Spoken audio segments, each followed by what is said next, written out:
రోమాపత్రిక 8వ అధ్యాయం 28వ వచనం. Romans chapter 8:28. దేవుని ప్రేమించు వారికి అనగా ఆయన సంకల్పం చొప్పున పిలువబడిన వారికి మేలు కలుగుటకే సమస్తమును సమకూడి జరుగుచున్నవని ఎరుగుదుము. మీ జీవితాల్లో ఏది కలిగినా దాన్ని మేలుగా మార్చే దేవుడు మీకు తోడై ఉన్నాడు. అపవాది ఒకవేళ కీడును మీ మీదకి విసిరిన మధ్యలో ప్రభు నిలబడి ఆ కీడు అనే రాయిని దీవెనగా మార్చి మీకు అందిస్తాడు. షద్రక్ మెషక్ అబేద్నెగో వారు దేవుని ప్రేమిస్తారని తెలుసుకుని అగ్నిగుండంలో పడేస్తే వీళ్ళు ఖచ్చితంగా ప్రార్థన మానేస్తారు. అయితే బూడిదనే అయిపోతారు, లేదంటే ప్రార్థన మానేస్తారు అని సాతానుడు ఒక వలగ పన్నాడు. దేవుని ప్రేమించే యవనస్తులకి ఎంత పెద్ద శోధన ఎదురైందండి. వీళ్ళు ఏమైనా క్లబ్బుల్లో తిరుగుతున్నారా, పబ్బుల్లో తిరుగుతున్నారా, ఆడపిల్లని వేడిపిస్తున్నారా, పీడిస్తున్నారా, లేదంటే దారిని పోయి వాళ్ళని ఇబ్బంది పెడుతున్నారా, వాళ్ళు అద్దెకున్న వాళ్ళ ఇంట్లో వాళ్ళని ఏమైనా ఇబ్బంది పెడుతున్నారా? లేదే, అంత క్షేమం, అంత మేలు, రాత్రంతా ఆల్ నైట్ ప్రేయర్ కూడా చేస్తుంటారు వీళ్ళు. మరి ఈ టీనేజర్స్ తప్పు లేనప్పుడు వీళ్ళనే హింసించాలని ఎందుకు ఆలోచన కలిగింది? అన్ని సమకూడి మేలు కోసమే జరుగుతాయి అన్నాడుగా. ఏంటి మేలు? వీళ్ళు దేవుణ్ణి ప్రార్థన చేస్తాము, మనుషులు పెట్టిన వాటిని మొక్కము అన్నందుకు అగ్ని గుండాన్ని 7 రెట్లు ఎక్కువ చేయమన్నట్టు. 7 రెట్లు మంట పెంచండ్రా అన్నాడు. మరి దేవుని ప్రేమించేవారికి సమకూడి మేలు కొరకే జరుగుతాయి అన్నాడు కదా. మంటను పెంచడం మేలా కాదే. అగ్నిగుండం మండుతుంది, దాన్ని 7 రెట్లు ఎక్కువ అంటే విపరీతంగా మండిపోతుంది. ఆ మంట ఆవిరికి బయట నిలబడిన వాళ్ళు కూడా కాలిపోయేంత పరిస్థితి అంట. ఈ ముగ్గురిని పట్టి అందులో పడేయమన్నారు. వీళ్ళు ముగ్గురు అంటారు, రాజా ఈ విషయంలో నీకు సమాధానం చెప్పాల్సిన అవసరం మాకు లేదు, ఎందుకంటే రాజులకు పై రాజు, రారాజు రక్షకుడైన ప్రభుని మేము ప్రార్థన చేస్తున్నాం.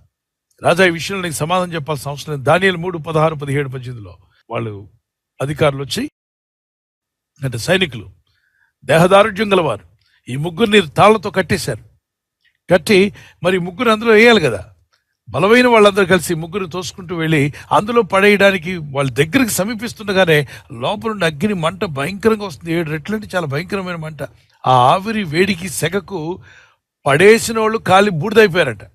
ఇది పడేసిన వాళ్ళు. ఇక పడిపోయిన వాళ్ళు ఇంకేం ఉండకూడదు. అయితే ఏం జరిగింది? రాజు అందరూ చూస్తూనే ఉన్నారు తీవ్రంగా. ఆయన పెద్ద సింహాసనం వేసుకున్నాడు, ఎత్తైన సింహాసనం, చూస్తున్నాడు ఏం జరుగుతుందని. లోపల పడిన వాళ్ళు ముగ్గురు కూడా వాళ్ళ మధ్యలో 4వ వ్యక్తి వచ్చి నిలబడ్డాడు. ఈ 4వ వ్యక్తి ఎవరో తెలియదు, కానీ ఉన్నది ముగ్గురు. 4వ వ్యక్తి వారి మధ్యలో నిలబడి వాళ్ళతో మాట్లాడుతూ సంభాషిస్తుంటే వీళ్ళంతా మాట్లాడుకుంటున్నారు. ఎక్కడ? అగ్నిగుండంలో మీటింగ్ జరుగుతుంది. ఏదో హోటల్ రూమ్లో కాన్ఫరెన్స్ జరిగినట్టు, ఏసీ రూమ్లో కాన్ఫరెన్స్ జరిగినట్టు అగ్నిగుండంలో కాన్ఫరెన్స్ పెట్టాడు యేసయ్య. షద్రక్ మెషక్ అబేద్నెగో నువ్వు ఎలా ఉన్నావు అంటే, ప్రభా చూసావు కదా ఏం చేశారు, మేము మీరేమనుకున్నారు, ఇందులో పడేసే ముందు కాలి బూడిదైపోతాం అనుకున్నాం, చాలా వేడిగా ఉంది, కానీ నువ్వు తప్పించే దేవుడు అని మాకు అర్థమైంది. నువ్వు మా దేవుడు, రక్షకుడివి, మా దేవుడు రక్షించగలరు మేము చెప్పాం, రాజు ముందు కూడా చెప్పాం. అందుకే నేను వచ్చాను, మీ విశ్వాసాన్ని నేను చూశాను, అందుకే నేను వచ్చాను. మీరు మాట్లాడే మాటలు, ఆ రాజు మిమ్మల్ని వివాదిస్తున్నాడు, మీ చుట్టూ ఉన్న వాళ్ళు కుట్ర పన్నారు, ఇవన్నీ నాకు కనబడుతున్నాయి. ఓకే, ఎనీహౌ నేను మీకు తోడై ఉన్నాను కదా, భయపడొద్దు.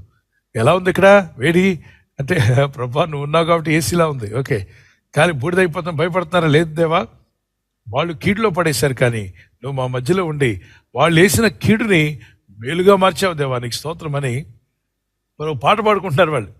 ఈరోజు ఎవరైనా మిమ్మల్ని కీడులో పడేయాలని, ఇబ్బందుల్లో పడేయాలని, శోధనలో పడేయాలని, మిమ్మల్ని నానా విధాలుగా చిక్కించి, బాధించి, దుఃఖపరచాలని, మీ ముఖాల్లో సంతోషం లేకుండా చేయాలని ఏ శక్తులైనా పోరాడుతున్నాయా, ఏ మనుషులైనా పోరాడుతున్నారా? భయపడవద్దు. అనుదినము ప్రార్థించండి, మొరపెట్టండి. ఈ దేవుని సెల్లో మొరపెడుతున్నావు కదా, ఖచ్చితంగా దేవుడైన ప్రభు నీ పట్ల అద్భుత కార్యం చేయగలరు. నమ్మతో గట్టిగా దేవునికి స్తోత్రం చెప్పండి. సరే ప్రార్థన చేసుకుందాం. చేతులు ప్రభు అయిపోతే, ప్రభు ప్రతికూలంగా ఉన్న ప్రతి శోధన కూడా నీ భక్తులు ఎలా జయించగలిగారు, నేను కూడా జయిస్తాను నమ్ముచున్నాను ప్రభు అని విశ్వాసం ఉందన్న వారు మీ చేతులు పైకెత్తండి. నేను విశ్వసిస్తున్నాను, నేను కూడా జయిస్తాను, నాకు ఆ నమ్మకం కుదిరింది అన్నవారు చేతులు పైకెత్తి ప్రార్థన చేయండి, గట్టిగా ప్రార్థించండి. Pray and cry out to God. Father, those who love God, everything will work good for them, as you said. Father, I believe it. నా జీవితానికి వ్యతిరేకంగా వస్తున్న ప్రతికూల పరిస్థితులు కూడా అనుకూలంగా మార్చగల దేవుడు నువ్వు ఉన్నావు తండ్రి. షద్రక్ మెషక్ అబేద్నెగో భక్తులను అగ్నిగుండంలో కాపాడిన మా ప్రియ తండ్రి, మేము శోధన గుండా వెళ్తున్నప్పుడు మీరు మాతో ఉన్నారు. ఈ లోకంలో మీకు శ్రమ కలుగును, ఆయన ధైర్యం తెచ్చుకోండి, నేను ఈ లోకాన్ని జయించాను, మీకు కూడా జయమిస్తా అని చెప్పాను. గొప్ప జయాన్ని మాకు ఇస్తున్నందుకు స్తోత్రాలు చెల్లిస్తాను. ఈ రాత్రి నెమ్మదితో పండుకొని సురక్షితంగా కాపాడబడినట్లుగా నీ అగ్ని కంచి వేసి మమ్మల్ని కాపాడండి. మీ చిత్తములో కొనసాగే కృప మా అందరికీ దయచేయమని యేసుక్రీస్తు ప్రశస్త నామములో వీరందరికీ చక్కని నిద్ర దయచేసి తెల్లవారు లేచి కృపను మాకిమ్మని క్రీస్తు నామములో అడిగి వేడుకుంటున్నామా పరలోక తండ్రి. ఆమేన్. ఆమేన్. ఈ వాగ్దాన్ని మీతోనే ఉంచుకోకుండా లైక్ చేయండి, షేర్ చేయండి. అనేకులు ఈ యొక్క ఛానల్ సబ్స్క్రైబ్ చేసుకోమని తెలియపరచండి. సబ్స్క్రైబ్ చేయని వారు కూడా సబ్స్క్రైబ్ చేయండి. Good night. God bless you.